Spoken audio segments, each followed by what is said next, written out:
Hello my friends, and welcome to MB Shoedoc, where we take the ordinary and make it extraordinary. We will be covering the art of patina and shine, and learn to breathe new life into old shoes. So grab your dyes and polishes, and get ready to get your hands dirty, and let's dive right into today's project.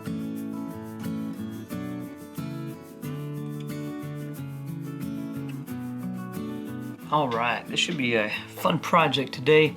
So really this is a patina project for a client, but I have never worked on Barker shoes before. So Barker, England here. So yeah, made in England. Most of these are Goodyear welted. Their price ranges, there's some on sale in the $200 range without VAT. And some of the boots, I saw a Chelsea that was more in the $400 to $500 range when you include VAT. So quite a range of pricing, but I'm going to kind of do a little bit of an unboxing on these as well as a patina project since I have them on hand here. So the client got these off of eBay. But we're going to kind of inspect these. Nice felt shoe bag here. I don't know that these are even worn, so I think they found them on eBay, maybe unworn. So this is a kind of a country grain leather, and you can see on the box here, it's the cedar grain and the Lambourne model. Did come with a, actually, I think this is plastic. It looks like bone, but it's actually plastic. Extra set of laces, which is nice. Pettywear, so they sell Barker shoes. So there's a collection of Barker made specifically for pettywear. Let's take the other one out here.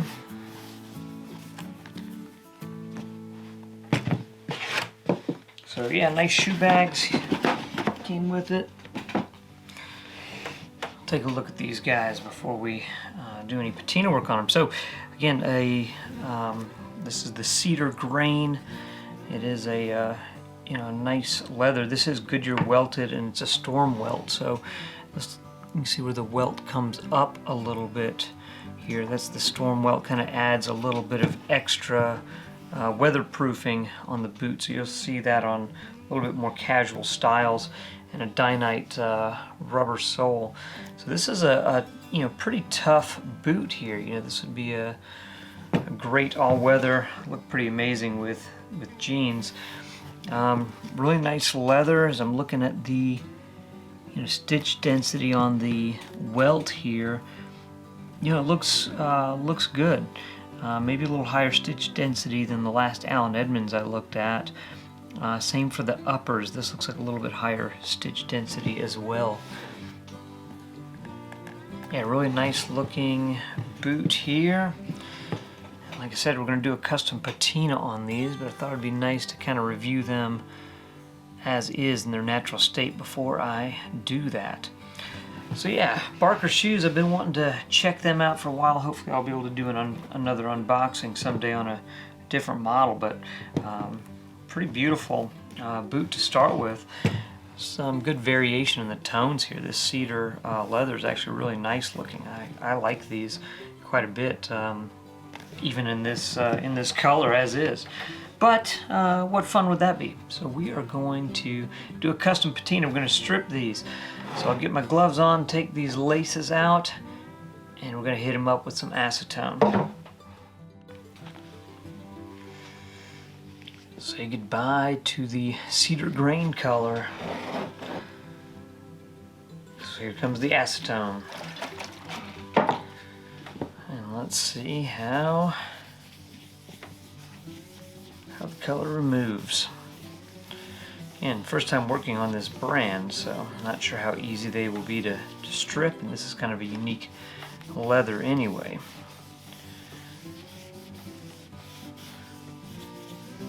It's got a little bit of a texture to it, a little bit of a grain pattern. That'll be kind of unique with the dye process as well. it's going to take the dye just a little bit differently and have a little bit different pattern to it from that. Since it's so light in color to begin with, it is stripping pretty easily. Lighter colors do tend to strip easier. Darker colors tend to be a little more problematic. We'll pick back up after we've got a little bit more done. So this boot here has been stripped. This one not yet touched, just so you can see the difference in the original color compared to after the color stripped. You notice how the surface is not only lighter but more dull. It doesn't have that sheen to it, so it's removing any kind of surface coating, any waxes, anything like that, so that the dye can absorb into the leather. So we'll get this one stripped next. I'm going to add a little bit of color to these now. So I'm using Fibing's Buckskin. This is just a really light neutral color. I really like to use this as a base coat. Now honestly, on these, because they're so light, after being stripped, you could probably just rehydrate the leather and not put a base coat at all on them. And I think that would probably work out fine. I'm just used to doing a little bit of a base coat to kind of even up the tone, and so I just again, I'm used to doing it this way, so I'm going to do it this way because I have, but I don't really know that it's necessary to put any kind of a base coat on these. I think if I just rehydrated, you know, this base coat I'm adding is basically the same color that it is stripped. It's just a really light neutral. It did change the color some. I could certainly see that it's a little bit more of a yellow tone to it. So it's maybe just a touch brighter afterwards. A little bit more golden compared to this, where this looks a little more honey. So it does change it up a little bit. I think that looks pretty good. Now for the tongue here, I am going to add some tape on the inside here so that I don't get dye on that lining. Alright, so I just used this, it's like painter's tape on the underside there, and put in a little tissue paper just to keep the tongue upright. And we'll apply the dye in the same way. Alright, so we'll get the other one done, get them both to match. So now we're going to add a little bit of burnishing. This is Fibing's Light Brown. Typically for this part, I just shake up the bottle and use what's in the cap to work with. I like a pretty dry brush. I don't like it to be oversaturated. I don't want to do too much. I like to add in kind of thin layers, just a small amount at a time. So I'm just going over the base, kind of right at that storm welt line. And I'll bring it up, just kind of part way. Do the same thing on this stitch line here.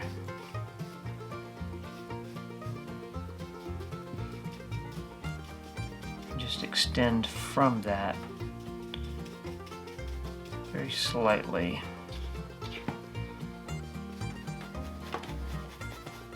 I'd kind of extended forward off of that stitch line. I'll do the same thing, kind of going backwards off the stitch line as well.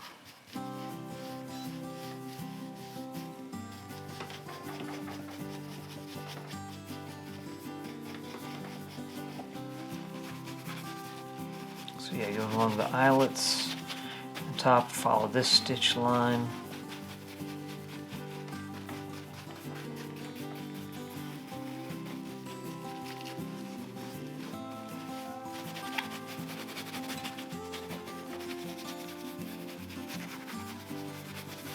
So I think you get the idea on how the patina is going to go.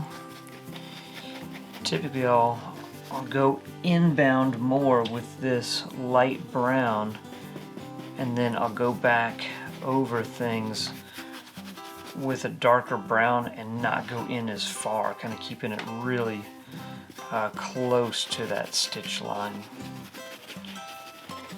And kind of fade into the light brown areas. I think that's already looking pretty good. I'll get them both done, both sides the same way, and we'll kind of pick back up when I'm ready to go to a darker brown color. Just want to show a little bit more on this first one here. This is just with the light brown. I did, of course, do kind of multiple layers in a number of spots, but you can see how that just the layers of light brown can give you some nice burnishing, nice variation. And again, I'll probably go over it with a little bit darker brown. I really like the Sapphire Havana. I'll probably use that color on it next, but loving the way it's looking so far. Got both boots matching up, and I'm just going to darken things up a little further.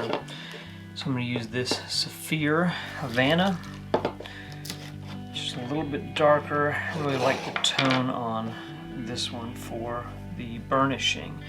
Using a little bit thinner brush here for this, gives me just maybe a little bit more control. And again, I'm not going to carry this color up as far. It's going to be more on the extreme edges of the burnishing.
Added a good bit of burnishing here to it with the Havana.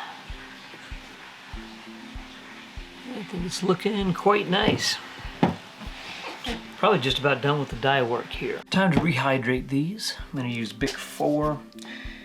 I like this conditioning lotion the best for patina projects. It removes the least amount of dye. So the purpose here is, one, to rehydrate the leather, and two, to remove any unabsorbed surface dye. But what I don't want to do is, try to strip the leather. The intent is just to remove anything that didn't really dye, that's just kind of sitting on top of the leather, anything that didn't penetrate.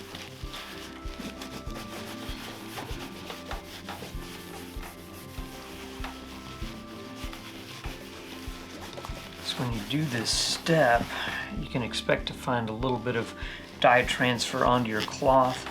but it shouldn't be excessive. If all the dye is coming off, that means either you didn't strip it well, or this leather itself is just not absorbing the dye. It's just not a good leather for patina potentially, but you know, I've not really run into that, so I think that would be a pretty rare case. I also find that Big 4 darkens the leather perhaps the least of all the different conditioning lotions that I've tried. So that's another plus to it. You know, when you've done all this dye work and you've got everything looking just the way you want it, the last thing you want is for it to suddenly darken up or to change on you a lot after you apply the conditioning lotion here.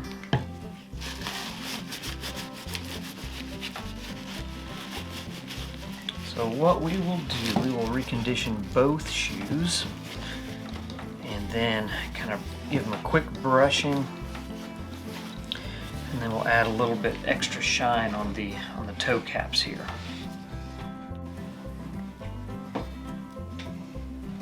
We did the Big 4. I'm going to add a little bit of this Angelus Neutral cream, this luster cream. I think this will give just a little bit higher shine to the shoes overall. I'm just applying this just by hand. Apply it over the entire shoe and then brush it off and see if that adds just a little bit of shine to these.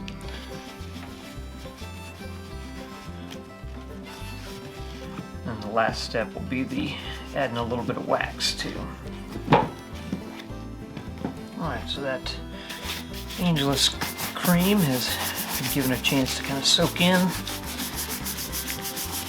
Again, first I use the Big 4, let that dry, and then this Angelus luster cream in neutral. And I can tell already that's put a nice soft shine on these.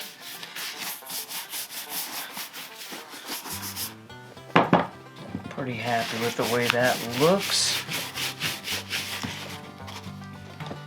I'll add just a little bit, like I said, a little bit of wax to the toes. That's to add a little extra shine, but also just to protect the toe. That's where you're gonna most likely get the scuffs and scrapes. So I think that's looking pretty good there so far. I'm gonna use this Pure Polish High Shine wax.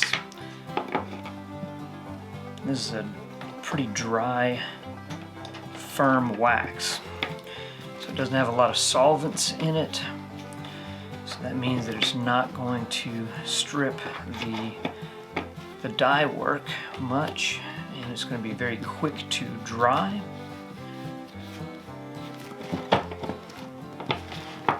And really just adding this onto the toes. Maybe just a tiny bit on the heel as well. So this kind of seals everything in, protects the leather, and adds just a little bit more shine to it. And the client really did not want a mirror shine on this pair, and I think that's a good choice because I don't think it really is an appropriate look on this type of boot. So we're just going to do this kind of soft shine, not going to use water and a rag or a cloth on it. I'm just going to do a brush shine with these. Now, even with it being just a brush shine, I think you'll find that this high shine wax is still going to bring out a pretty decent glow to it on the toe here.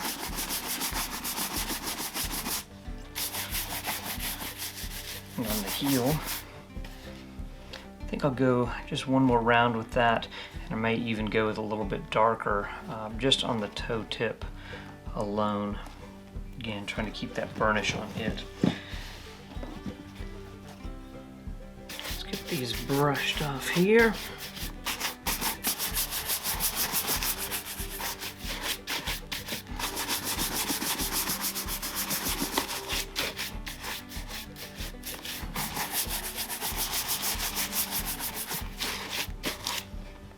So here we have the final product here. It's got them laced back up, shined up, and And again, this is the Barker shoes. Goodyear welted with a storm welt, made in England. Really quite a beautiful boot to start with, and hopefully made even more beautiful with the custom patina work. Hope you enjoyed this patina project. See you on another one soon.